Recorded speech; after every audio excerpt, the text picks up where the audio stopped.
Ni bos saya. Nampak? Dia macam ni, hari-hari busy. Dan motherboard. Dia ni. Memang dalam dulu. Dia nak saya KFC dia. Okay, Assalamualaikum. Beradanya saya dekat luar kedai ni. Sebab bos saya suruh saya review kedai. Aduh. Tapi sebab dia malas. Tapi sebab dia cakap dia nak beli KFC, saya okey lah. Kita memperkenalkan kedai saya, Phone to Fix. Nampak? Kita orang sediakan servis repair handphone, repair jam, macam-macam servis. Jom. Ikut pergi kedai. Okay.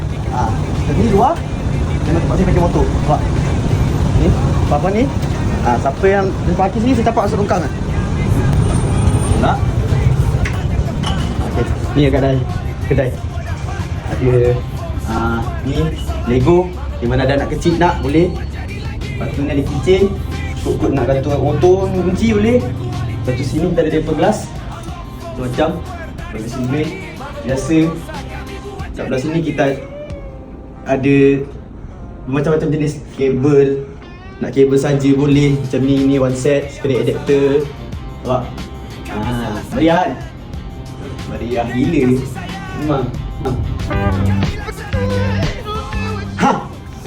Sini lah kita ada juga, tapi kita ada brand Dimas. Brand Dimas ni kita ada waranti 1 tahun. Makna kata kalau ada apa-apa rosak, kita ganti one to one. Cantik kan? Okay, ini ruangan kita untuk kita repair apa segala macam. Ya, macam ni nampak bos tengah buat kerja dia. Buat jam, motherboard. Itu memang bidang-bidang dia. So, memang dia busy macam ni, saya pun memang tak kacau.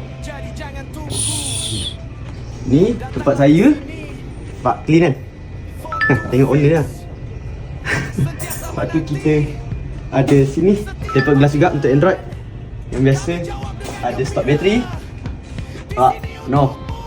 Ada stok LCD. Dari sini sampai belakang.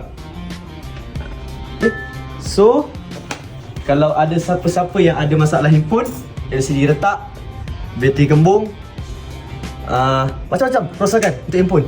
Okay? Ingat, rosak, ingat Phone to Fix. Ciao.